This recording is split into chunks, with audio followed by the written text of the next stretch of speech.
that, but there are decisions that we all can make to better ourselves, both in the short term and the long term. And so this is a decision-making flowchart and framework that I put together a few years back, and it's helped me build good habits, and as a result have helped me win over $500,000 in scholarships. These are big scholarships, extremely prestigious and competitive. Some of them are one of 40 in the world, one of 10 in the country, one of 20 in the state of Georgia in the US. I'm from Australia, but some pretty big scholarships. So I credit a lot of the achievement there to the habits and the work I did beforehand, and I credit a lot of the work I did beforehand and the habits because of decisions in split-second moments. And so this is the framework I put together. And while I'm playing some Merge Tactics, that is a game all about decisions. Yes, there's luck and randomness involved. I want to talk to you about the 5 or so steps or questions that I ask myself when I feel the urge to make a decision that I know is not conducive or beneficial to who I want to be and what I really care about. And a very real example of that is, hey, you feel a moment of stress or anxiety, or you're not sure about something. And so what do? Well, you go and you reach for the phone, you go and scroll, you go and distract yourself. And so this framework says, should I?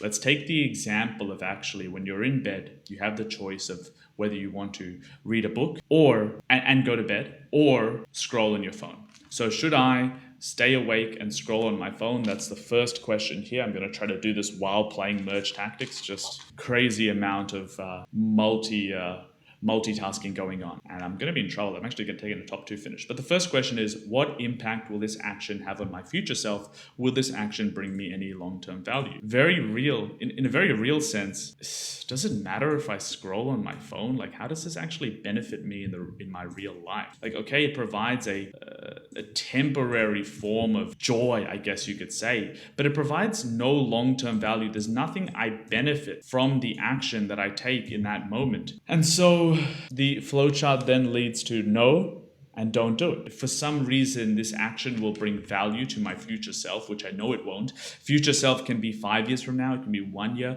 it could be the next day. Because in the morning, I know when I wake up, after I've scrolled on my phone all night, I feel fucking terrible, to be honest. So the answer is no, but let's go to the next tier, which is, does this action align with my core values, goals, and priorities? Will this action move me closer to what truly matters? Again, no. Does this action align with my core values? Is one of my core values and goals to absorb and consume incredible amounts of shit information and trash on my phone and flood my brain with artificial dopamine and to strain my eyes late at night? No. Then again, if it's a no, don't do it. Third question is, does this action fit well within my current state, considering energy, time, and resources? Again, the answer is no to scrolling late at night while I'm in bed. I'd also like to pick up an Archer Queen. There we go. We got an Archer Queen finally. I also have no idea what god-awful comp I'm playing, by the way. I do need to put in there's that. Nice. 1 second. Let's focus here. Actually not bad. Okay. Third one. Does this action fit well within my current state, energy, time, resources? I'm in bed. I should be sleeping. I should be exhausted from the day that I had.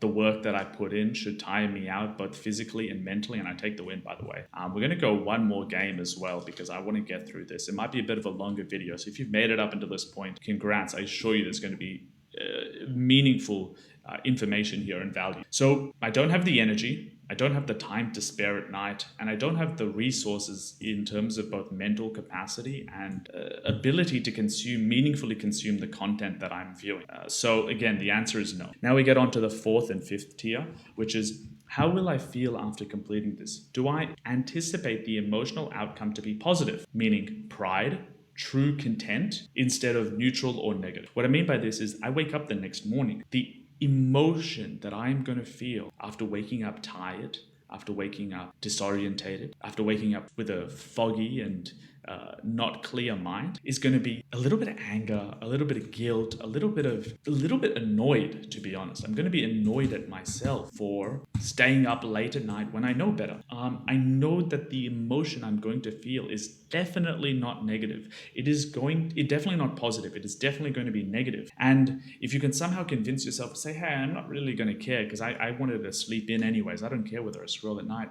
Then the emotion you're going to feel, neutral, which in my eyes is negative, because the other side, The counter to that is that there's an emotion that you can feel when you're well rested, when you get sleep, when you don't look at a screen right before you go to bed. That emotion is going to be positive. It's going to be content. It's going to be pride that you did the right thing and that you feel better. Your body and your mind is rewarded as a result of the actions that you took. So you're going to feel both a neutral and or a negative emotional response in the morning. Therefore, to answer that question, again, I'm going to feel terrible.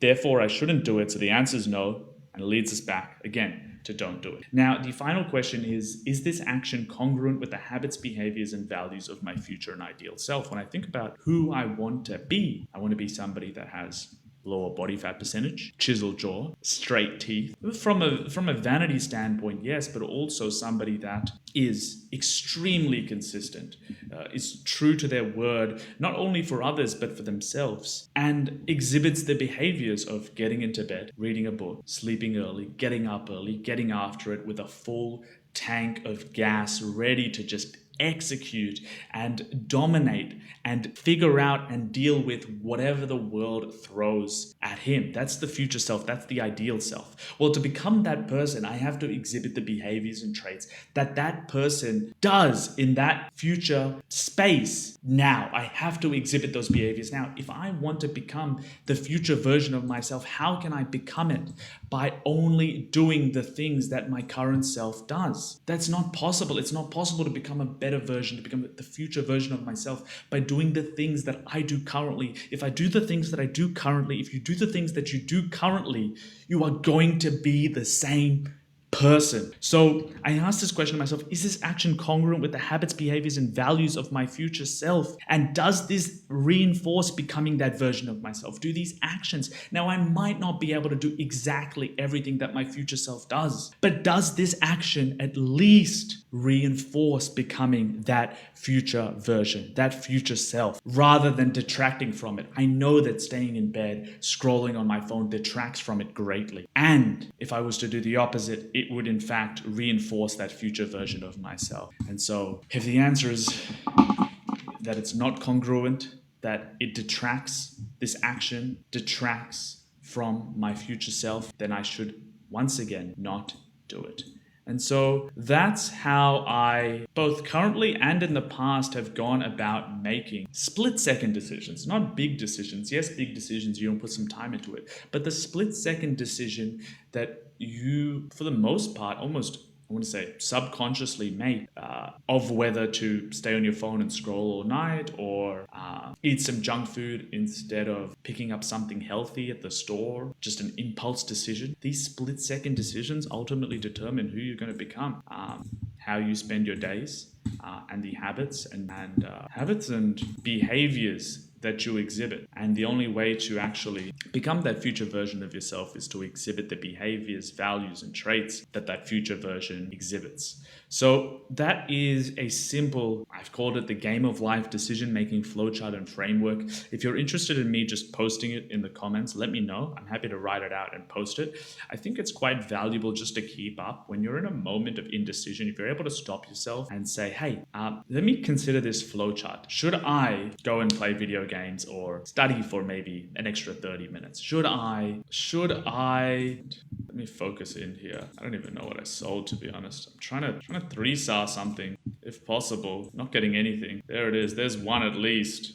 Also don't know what this guy's running. Oh, shit. It's going to be a little bit annoying. Very annoying, in fact. But yeah, should I watch that video that I've been thinking about? And you know which videos I'm talking about. Should I doom scroll on YouTube while having food or read a book? Should I try to do the things that I know future self will benefit from, even though my current self is screaming at me to take the easier and more comfortable route? If you're considering questions like that, try to use some of the questions that I mentioned in today's video. These 5 tiers, run yourself through this mental exercise, and at the beginning it's going to suck, it's going to be hard, you know what the true answer is, and still your mind will go against you. But over time you will erode that part of your mind, that part of your personality, and you will start to make positive decisions and take positive action that will ultimately lead you to become that ideal future version of yourself. Wherever you are, whatever time it is, be great today. Cheers.